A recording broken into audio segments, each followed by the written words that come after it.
എടോ കുറുപ്പേ, എത്ര നേരം ഒരു ചായക്ക് പറഞ്ഞിട്ട്? സാർ റെഡി ആയിരിക്കുന്ന കാര്യം അറിഞ്ഞില്ല, ക്ഷമിക്കണം.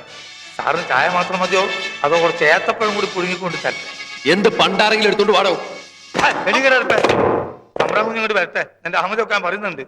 സാറില്ലാത്തപ്പോ സാറിന് അലക്കാനിട്ട് ഉടുപ്പും തൊപ്പിട്ടുകൊണ്ട് നടക്കാൻ ഞാൻ പറയും. ഊരടായി അലക്കാനിട്ട ഡ്രസ്സാണെങ്കിലും അതിട്ട് എനിക്ക് പ്രൊമോഷൻ കിട്ടിയത് എനിക്ക് പിടിക്കുന്നില്ലല്ലോ കുറുപ്പേ. എന്റെ പ്രൊമോഷൻ ഞാൻ ഊരടാ ഡോബി കാത്ത് കിട്ടാ. നീ വെറും പട്ടാളക്കാരനാ, ഒരു ശിപ്പായി. നിന്റെ ഭാവം കണ്ട നീ കാണലും തമ്പ്രാൻ കുഞ്ഞ് ശിപ്പായി അന്നേ തോന്നുള്ളൂ. വന്ന് വന്ന് നിനക്ക് ആരും പേടിയില്ലാണ്ടായി. അതിനെങ്ങനെ? തമ്പ്രാൻ കുഞ്ഞ് കൊഞ്ചിച്ച് വഷളാക്കി വെച്ചിരിക്കല്ലേ.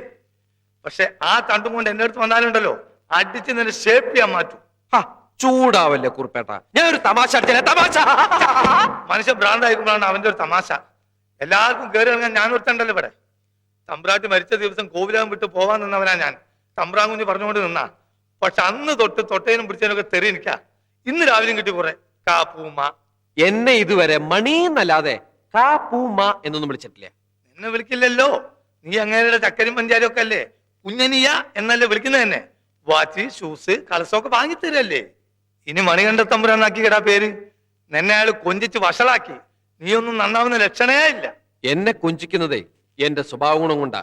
നിങ്ങളുടെ തെറി പറയുന്നത് നിങ്ങളുടെ കയ്യിലിരിപ്പ് കൊണ്ട്. എടാ, എന്റെ കയ്യിലിരിപ്പ് ശരിക്കും നീ കണ്ടിട്ടില്ല. അയ്യേ, എനിക്ക് കണ്ടേ.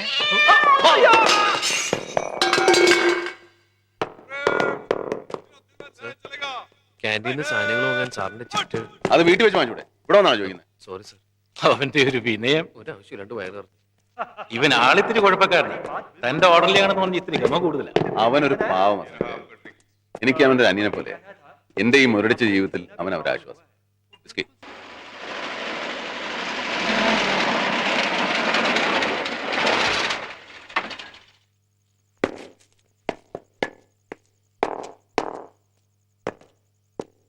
ഇപ്പോഴും ഇതൊക്കെ അറിയാല്ലേ?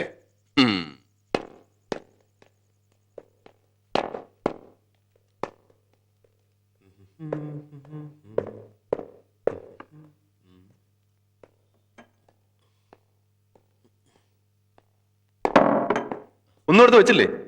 ഈ വിസ്കി എന്താ? അല്ല, സാധനം ഒരു തുള്ളി പോലും ഇല്ല. ഇല്ലേ? മനുഷ്യന് കഴിക്കണമെന്ന് തോന്നുമ്പോ മുടക്കം പറയാനാണോ നിന്നെ ഇവിടെ നിർത്തിയിരിക്കുന്നത്? ഇല്ലെങ്കിൽ വാങ്ങി വെക്കണം. അതിനല്ല ഞാൻ അവിടെ വന്നേ. അപ്പൊ സാറല്ലേ അവിടെ നിന്ന് ഓടിച്ച്. ഞാൻ വിചാരിച്ചു സാറ് കുടി നിർത്തിന്ന്. കുടി നിർത്തിയ അച്ഛൻ. അല്ല, നിന്റെ കാണുമല്ലോ. എന്റെ കയ്യില്ല. എന്താ, നീ കഴിക്കാറില്ലേ? കുപ്പി വാങ്ങാനല്ലേ നീ ക്യാൻറ്റീനിൽ കിടന്ന് അടി ഉണ്ടാക്കിയത്? അത് ഈ റമ്മ തന്നെ പിടിച്ച് വിഴുങ്ങും. ഓടുത്തോടാ. അല്ല, എനിക്ക് ഒരു മാസത്തേക്ക് കഴിക്കാൻ. ഒരു മാസത്തേക്ക് നീ കഴിക്കണ്ടപ്പോ. അല്ല സാർ, ഒന്നുകൂടി ആലോചിച്ച്. എന്തെടുത്ത്? എന്റെ മദ്യത്തില് പാറ്റ വീണു കുറുപ്പേട്ട. ആകെ കുഴഞ്ഞു. എന്റെ റം വേണോന്ന്. ആർക്ക്? സാറിന്. ഇപ്പൊ തന്നെ 5-6 വീശിയുണ്ട്. ഇനി അതിന്റെ പുറത്ത് ഇനി ഇത്. ആകെ ഒരു കുപ്പി എന്റെ കയ്യിലുള്ളൂ. നിനക്കത് കിട്ടണടാ, കിട്ടണം. വല്ലപ്പോഴും ഞാനൊരു തുള്ളി വെച്ചാൽ കിടന്ന് ചാടലല്ലേ. അതിന് ദൈവം തന്നാണിത്. ഈശ്വര, ഇതിലൊരു തുള്ളി പോലും ബാക്കി വെക്കരുത്.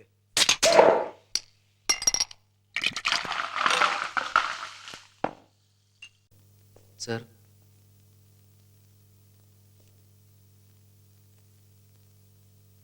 ഒരു മാറ്റവും ഇല്ലാതെ ചിട്ടയോടെ ഒരു ദിവസം കൂടെ കഴിഞ്ഞു അല്ലേ കുറുപ്പേട്ട?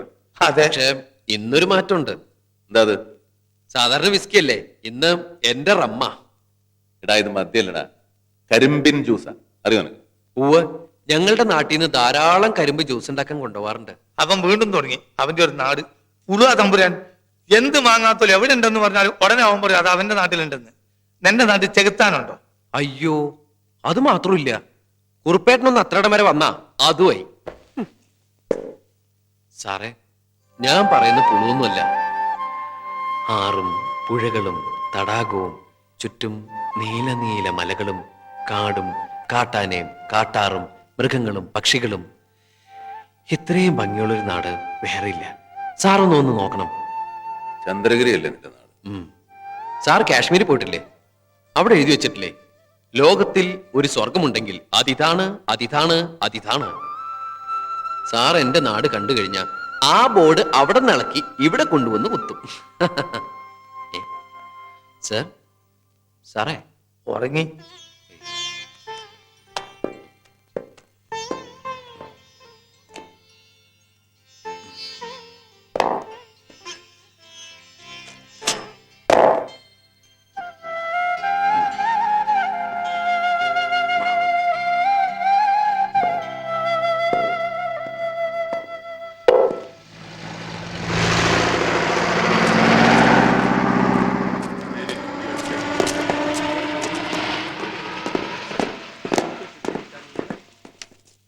മണി നിനക്ക് വന്നൊരു കത്ത് ആ ഗോപി എടുത്തോണ്ട് പോയിട്ടുണ്ട് ചെറിയ അച്ഛൻ വന്നിട്ടുണ്ട്. ഞാൻ വെറുതെ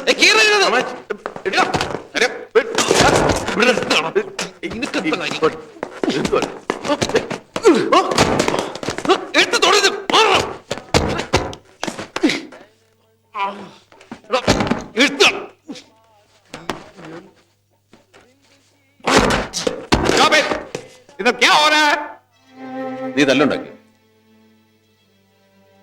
ഉണ്ടാക്കിയോന്ന് ഉണ്ടാക്കി. ആവശ്യമില്ലാതെ വഴക്കുണ്ടാക്കരുതെന്ന് നിന്നോട് ഞാൻ പറഞ്ഞിട്ടില്ലേ? സഹിക്കാൻ നിവൃത്തിയില്ലാത്തതുകൊണ്ട് ചെയ്താണ് സാർ. ഇത്ര സഹിക്കാൻ പറ്റാത്ത എന്താ അവിടെ ഉണ്ടായത്? എന്റെ കത്ത് പൊട്ടിച്ച് വായിച്ചു പോട്ടെ, പക്ഷെ സാറിനെ പറ്റി എനിക്ക് സഹിച്ചില്ല. ഞാൻ ഇടിച്ചു. എന്നെ പറ്റി എന്ന് പറയാം. സാറിനെ അവൻ അവൻ കടുവാന്ന് വിളിച്ചു. പിന്നെ ഞാൻ ഒന്നും ആലോചിച്ചില്ല, ഇടിച്ച് ശരിപ്പെടുത്തി കളഞ്ഞു. അതിന് ഇരിക്കേണ്ട കാര്യമൊന്നുമില്ലായിരുന്നു. അല്ല സാർ, ഞാൻ ആദ്യം പറഞ്ഞു കടുവാന്ന് വിളിക്കരുന്ന്. കടുവാന്ന് വിളിച്ചാൽ കടുവയാവുമെന്ന് അവർ ചോദിച്ചു. കടുവാന്ന് വിളിച്ചാൽ കടുവയാവില്ലേ, പിന്നെ കടുവാന്ന് എന്തിനു വിളിക്കണം എന്ന് പറഞ്ഞു. അപ്പൊ അവർ പറഞ്ഞു കടുവയുടെ സ്വഭാവം കാണിച്ച കടുവാന്ന് വിളിക്കുന്നു പറഞ്ഞു. അപ്പൊ ഞാൻ പറഞ്ഞു സാർ കടുവയല്ല എന്ന് പറഞ്ഞു. അപ്പൊ അവർ പറഞ്ഞു സാർ കടുവയാണ് എന്ന് പറഞ്ഞു. ഇനി കടുവാന്ന് വിളിച്ചാൽ എന്നെ ഇടിക്കുന്നു പറഞ്ഞു. അപ്പൊ അവര് പിന്നെ കടുവയാണ് എന്ന് പറഞ്ഞു. അപ്പൊ ഞാൻ പറഞ്ഞു കാട്ടിലാണ് കടുവന്ന്. അപ്പൊ പറഞ്ഞു നാട്ടിലെ കടുവയാണ് ഈ കടുവന്ന് വിളിച്ച് ഞാൻ തെറ്റ് ചെയ്ത സ്ഥിതിക്ക് ശിക്ഷിക്കാതിരിക്കാൻ പറ്റില്ല. പലതവണ നിന്നെ ഞാൻ വെറുതെ വിട്ടതാ. ഇത്തവണ അത് പറ്റില്ല. വൈകിട്ട് 5 മണി വരെ പുറത്ത് വെയിലത്ത് നിന്നോണം, അനങ്ങാതെ.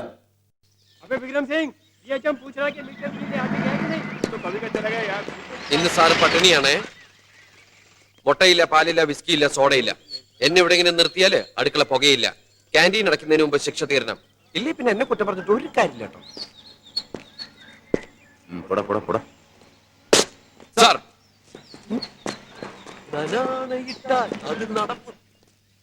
കാല് മടങ്ങി.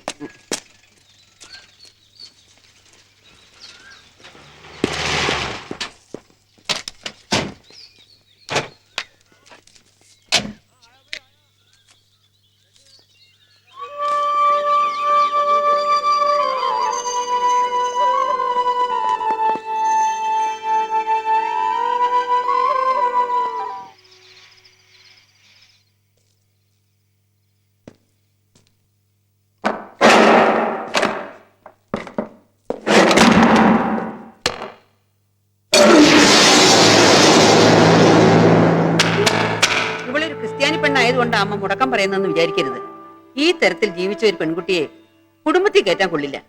പുറത്ത് മേനി ശീലിച്ച പശുക്കള് ആലയിൽ അടങ്ങില്ലെന്നാ പറയുക. അമ്മ ആവശ്യമില്ലാതെ ഓരോന്ന് ചിന്തിക്കുകയാണ്. സ്വാതി എനിക്കറിയാം, അവൾ അങ്ങനെയുള്ള പെണ്ണൊന്നുമല്ല.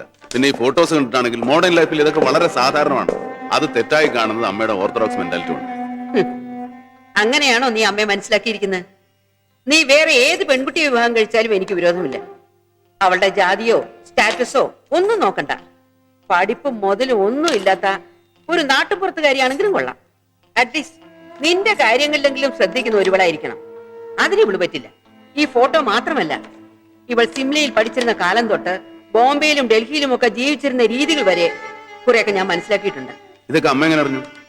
അതെന്തിന് നീ അറിയണം? ആ കവറിങ് അത് നീ കാണണ്ട. കാണണം.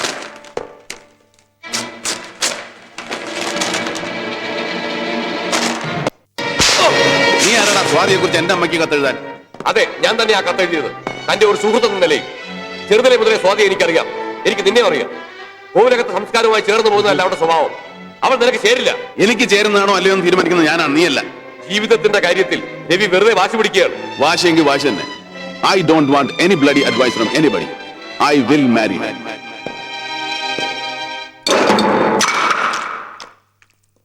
വരുന്നുണ്ട്, നീ എന്നെ ചോദിച്ചോ? വേണ്ട, കുറുപ്പേട്ടൻ തന്നെ ചോദിച്ചാൽ മതി.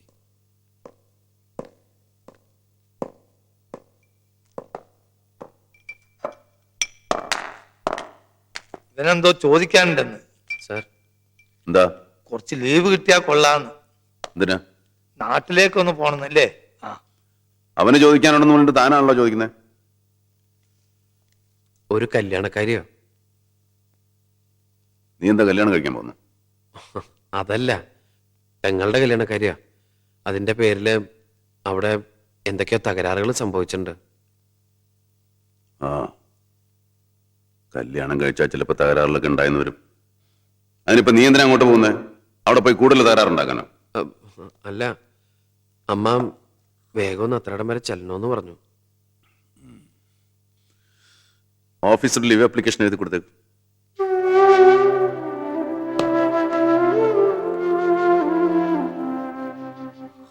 അറിഞ്ഞില്ലേ, കഴിഞ്ഞ പ്രാവശ്യം കാശ്മീരിൽ പോയ നമ്മുടെ പ്ലാറ്റൂൺ പകുതിയും ഒരു ബോംബ് എക്സ്പ്ലോഷനിൽ മരിച്ചു. അതെങ്ങനെ? നേരിട്ടുള്ള യുദ്ധമല്ലല്ലോ, ഗറില്ല വാറിലെ അവിടെ നടക്കുന്നത്. തിരിച്ചു വന്നാ ഭാഗ്യം. സർ, എന്റെ ലീവ് ആപ്ലിക്കേഷനാ. വർമ്മ സാറിനോട് പറഞ്ഞിട്ടുണ്ട്. ശരി, ഞാൻ നോക്കാം. ध्यान से सुनिए, आज का इस वेपन क्लास का दौरान हम दुश्मन का ഓഫീസിൽ കണ്ടില്ല. भयानक दौरा हमला അപ്പോഴേ ഞാൻ करने का വിചാരിച്ചു सीखेंगे। എവിടെങ്കിലും ഒറ്റയ്ക്ക് ഇരിക്കുകയായിരിക്കും. जिसके जरिए മനസ്സിനൊരു സുഖമില്ല लड़ाई के मैदान സതീശൻ. में अगर എനിക്കറിയാം. हमारे पास गोलियां खत्म हो जाएं, ഞാനൊരു കാര്യം പറഞ്ഞാൽ രവി കേൾക്കൂ. हमारे हथियार में फिट किया हुआ താനൊരു 2-3 മാസം ഇവിടെ നിന്ന് മാറി നിൽക്കും. എങ്ങോട്ട്? പഴയ ഓർമ്മകളൊന്നും മനസ്സിനെ അലട്ടാത്ത എങ്ങോട്ടെങ്കിലും. ഞാനത് ആലോചിക്കാഞ്ഞിട്ടല്ല. കോലോത്തി എന്ന അമ്മയുടെ ഓർമ്മ മറ്റെവിടെങ്കിലും ആണെങ്കിൽ സ്വാതിയുടെ ഓർമ്മ വരും. തനിക്ക് ഇൻട്രസ്റ്റിംഗ് ആയ എന്തെങ്കിലും ചെയ്യാൻ പറ്റിയ സ്ഥലമാണ്. വെറുതെ ഇരിക്കും. An ideal mind is doubles വർഷം. രവിക്ക് ഹണ്ടിങ് ഇഷ്ടമല്ലേ? ആ, അങ്ങനെ എവിടെങ്കിലും. അങ്ങനെ ഒരു സ്ഥലമുണ്ട്, ചന്ദ്രഗിരി. തനിക്ക് എങ്ങനെ ചന്ദ്രഗിരിയെ പറ്റി അറിയാം? നമ്മുടെ മണിയുടെ നാടാ. അവൻ 1000 നാവ് ആ സ്ഥലത്തെ പറ്റി പറയുമ്പോൾ. Very good. It's A nice remote village. എൻ്റെ കുട്ടിക്കാലത്ത് വെക്കേഷന് ഞങ്ങൾ അവിടെ ഒരു ഗവർണറുകളുടെ വീട്ടിൽ പോയി താമസിക്കായിരുന്നു. ഇഫ് യു ആർ ഇൻട്രസ്റ്റഡ്, ഗവർണറുടെ വീട്ടിൽ താമസിക്കാൻ ശരിയാക്കാം. അതിപ്പോ പൂട്ടിക്കിടക്കുക. എന്തു പറയുന്നു? ആയിക്കോട്ടെ.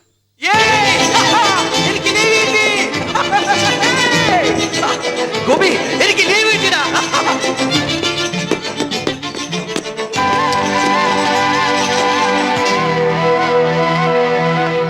എന്റെ മീനാക്ഷിക്ക് ലീവ് കിട്ടി. ഞാൻ വരും.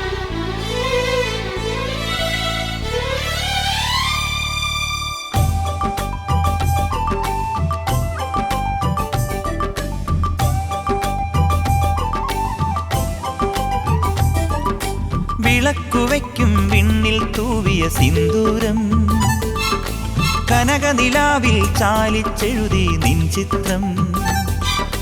വിളക്കുവയ്ക്കും വിണ്ണിൽ തൂവിയ സിന്ദൂരം, കനകനിലാവിൽ ചാലിച്ചെഴുതി നിൻ ചിത്രം. ഒരു മലരം വെളിമുട്ടൊളിയാൽ നിൻ കവിളിൽ കളമെഴുതി, മണിമുകിൽ തന്നൊരു കരിമഷിയാൽ നിൻ മിഴികളിൽ അഴകെഴുതി. എന്റെ ഉള്ളിലെന്നും നിന്റെ ഓർമ്മകൾ, നിന്റെ ഓർമ്മകൾ.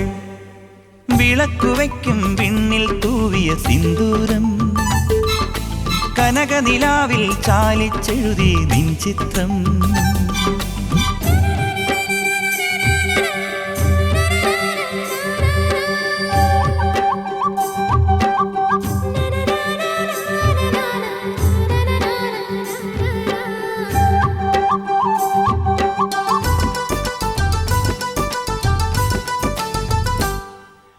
കാത്തുവയ്ക്കും സ്വപ്നത്തിൻ കരിമ്പ് പൂക്കും കാലമായി, വിരുന്നുണ്ട് പാടുവാൻ വരൂ തന്നലേ. പൂത്തു നിൽക്കും പാടത്തെ വിരിപ്പു കൊയ്യാൻ നേരമായി, കതിർക്കറ്റ നുള്ളിയോ നീ ഇന്നലെ. കൈവള ചാർത്തിയ കന്നി നിലാവിനു കോടി കൊടുത്തൊരു രാത്രിയിലന്നൊരിലഞ്ഞി മരത്തണലത്തു കിടന്നൊരു പാടുകടങ്കഥ ചൊല്ലിയ നമ്മുടെ കൊച്ചു പിണക്കവും എത്ര ഇണക്കവും ഇന്നലെ എന്നതുപോലെ മനസ്സിൽ തെളിയുന്നു. വിളക്കുവയ്ക്കും വിണ്ണിൽ തൂവിയ സിന്ദൂരം, കനകനിലാവിൽ ചാലിച്ചെഴുതി നിൻ ചിത്രം.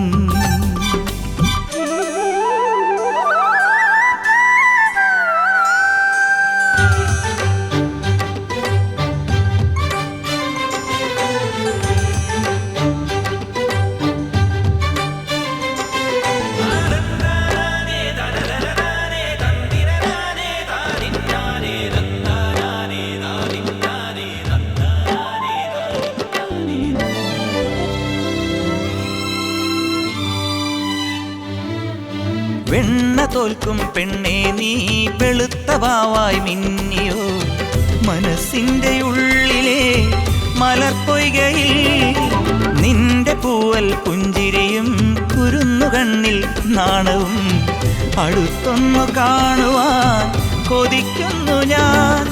കാവിനകത്തൊരു കാർത്തിക സന്ധ്യയിൽ അന്നൊരു കൈത്തിരി വെച്ചു മടങ്ങി വരും വഴി പിന്നി മെടഞ്ഞിടുമാമുടി ഒന്നു തലോടി ഒരുമ കൊടുത്തു കടന്നു കളഞ്ഞൊരു കള്ളനെ നുള്ളിയതിന്നലെ എന്നതുപോലെ മനസ്സിൽ തെളിയുന്നു. വിളക്കുവയ്ക്കും പിന്നിൽ തൂവിയ സിന്ദൂരം കനകനിലാവിൽ ചാലിച്ചെഴുതി നിൻ ചിത്രം. ഒരു മലരം വിളിമുത്തൊളിയാൽ നിൻ കവിളിൽ കളമെഴുതി മണിമുകിൽ തന്നൊരു കരിമഷിയാൽ നിൻ മിഴികളിൽ അഴകെഴുതി. എൻ്റെ ഉള്ളിലെന്നും നിന്റെ ഓർമ്മകൾ നിന്റെ ഓർമ്മകൾ.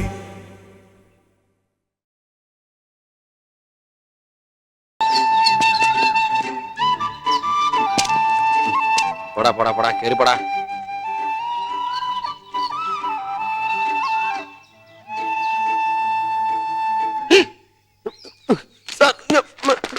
സോറി ഞാൻ paper sir.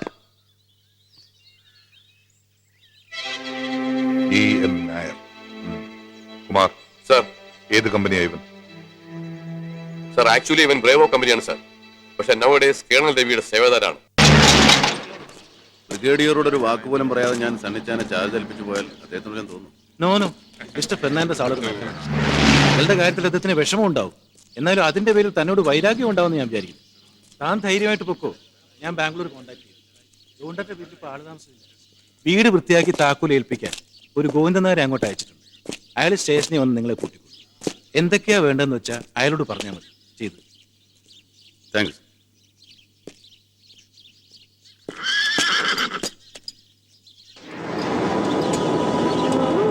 Swati, come on, yeah, let's go.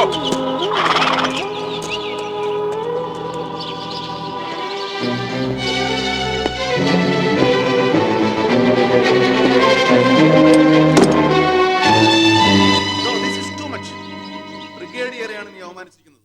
Idiot. നീ എന്റെ ഓർഡറിലാണെന്ന് കൂടെ അറിയുമ്പോൾ അങ്ങർക്ക് വേറെ ബലം തോന്നും. അല്ലെങ്കിൽ ആ കുഴപ്പത്തിലായിരിക്കും. വേണ്ട, ഇനി നീ ഒന്നും പറയണ്ട. ഇനി നിനക്ക് ലീവ് തന്ന നാട്ടിലേക്ക് അയച്ചാൽ ശരിയാവില്ല. എനിക്ക് എവിടെയെങ്കിലും പോകണമെന്നുണ്ടെങ്കിൽ നിന്റെ സഹായം ആവശ്യമില്ല. ഞാൻ ഒറ്റയ്ക്ക് പോയിക്കോളാം. നിന്റെ ലീവ് ഞാൻ ക്യാൻസൽ ചെയ്യാൻ പോകും. സാർ ഞാൻ no more tax. Get out.